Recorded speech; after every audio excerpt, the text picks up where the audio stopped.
ஆம், நம்மை எப்படி கண்டறிந்தார்கள் என்றான் அதியன். நாம் அறுவர் என்று முடியனிடம் கூறினேன். நான் தளபதி என்பதை பாரி அறிவான். எனவே குதிரையில் பயணிப்பேன் என்பதை உணர்ந்திருப்பான். மனதை மாற்றிக்கொள்ள முடிந்த நம்மால் தோற்றத்தை மாற்ற இயலாததும் காரணம். நம்மை தாக்கக்கூடாதென்று அனைவருக்கும் உத்தரவிட்டிருப்பான். அதியனால் நம்ப முடியவில்லை. போர்க்களத்தின் நடுவே அறுவரும் குதிரையில் வீற்றிருக்க, அவர்களை தவிர்த்து நாற்புறமும் பரம்பின் அம்புகள் சீறி பாய்ந்ததை கண்டபின் நம்பாமல் இருக்கவும் இயலவில்லை. அனைவரும் பேசத் தோன்றாமல் அமைதியாக அமர்ந்திருந்தனர். என்ன செய்யலாம் இப்போது என்றான் கோடன் என்றொரு மற்றொரு நண்பன். முடிவெடுத்த பின்னர் மாற்றம் வேண்டாம். எது நடந்தாலும் நம் பணியை செய்வோம் என்றான் கடம்பன். செம்மலை சமவெளியின் இடதுபுறத்தில் கூகையொன்று அலற, திடீரென்று காடுகளில் இருந்து ஏராளமான நெருப்பு அம்புகள் சேரப்படையை நோக்கி சரமாரியாக சீறி பாய துவங்கின. சமவெளியின் மறுபுறத்தில் நெருப்பு மழை பெய்வது போலிருக்க, பாரி இரவு ஆட்டத்தை துவங்கிவிட்டான். மீளா இரவில் மீளப்போவது யாரென அவன் ஒருவனே அறிவான் என்றான் கடம்பன்.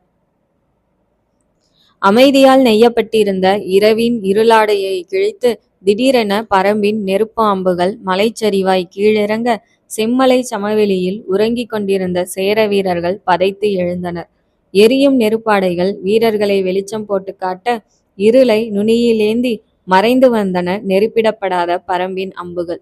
காற்று கிழியும் ஓசையை வீரர்களின் அலறும் குரல்கள் முடித்து வைத்தன. இரவு மெய் சிலிர்த்தது. சேர வீரர்கள் பரம்பின் பகழி அம்புகளால் விழத் துவங்க, கூடாரத்திற்கு வெளியே ஓய்வெடுத்து கொண்டிருந்த ராசசிம்மன் ஆசனத்தில் இருந்து துள்ளி எழுந்தான். அருகில் கட்டப்பட்டிருந்த குதிரையில் பாய்ந்தேறி தாக்குதல் நிகழும் இடத்தை நோக்கி விரைந்தான். சேர வீரர்கள் தாக்குதலை எதிர்கொள்ள தயாராகினர்.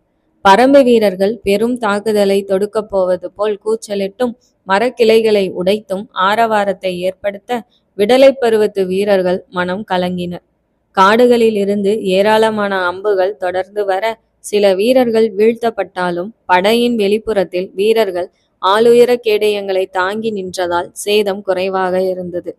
செம்மலையின் இடப்புறத்திற்கு வேகமாக வந்தடைந்த ராசசிம்மன் சேர விற்படை வீரர்களை பதில் தாக்குதலை நடத்த உத்தரவிட, ஏராளமான சேர அம்புகள் காடுகளை நோக்கி பறந்தன. காடுகளில் நின்று பரம்பை வழி நடத்திய முடியன் தாக்குதலுக்காக மரங்கள் அடர்ந்திருந்த பகுதியை தேர்வு செய்திருந்தான். அனைத்து பரம்பினரும் மரங்களின் மறைவில் நின்று அம்பெய்ததால் சேர அம்புகளால் பரம்பு வீரர்களுக்கு எந்த சேதமும் ஏற்படவில்லை.